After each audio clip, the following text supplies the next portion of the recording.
So what is a percent? Well, the word percent really just means out of 100. So when we're talking about percentages, we're talking about ratios in which the denominator is 100. Like this one, 50 out of 100 is the same thing as 50%. 25 out of 100 is the same thing as 25%. You know what? And if I had 110 out of 100, that would be the same as 110%. You can have percentages that are greater than 100 too. That just means that when you look at a comparison to 100, our numerator is greater than our denominator. So if our denominator is 100, our numerator would be greater than that, and that would cause us to have a percentage that's greater than 100%. That's possible. We could also have 0%. That would be 0 out of 100.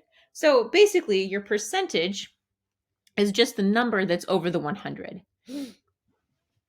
Let's look at some models of this. All right, here we have some models. These are 10 by 10 grids. 1, 2, 3, 4, 5, 6, 7, 8, 9, 10. 1, 2, 3, 4, 5, 6, 7, 8, 9, 10. And what that means is that these have 100 squares. 10 by 10 is 100, right? So each of these grids has 100 squares. What I want to talk about is what percent of each grid is shaded. Well, let's look at this first one together.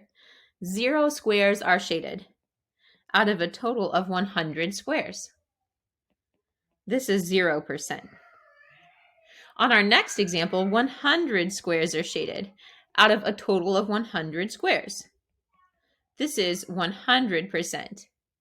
And on our next row, we have, let's see, 5 rows of 10. And we have 5, 10. That's 50 squares, right? So 50 out of 100, that's 50%. So that's how you can use a model to represent a percentage. And that's how you can figure out what percentage of the model is shaded. Let's look at another one here. So these were 3 separate models. We had problem 1, problem 2, problem 3. On this next one, we just have one model here, and we want to know what percentage of the squares are shaded.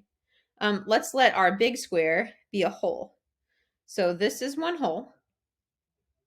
This has 100 squares. So let's look and count how many squares we have shaded.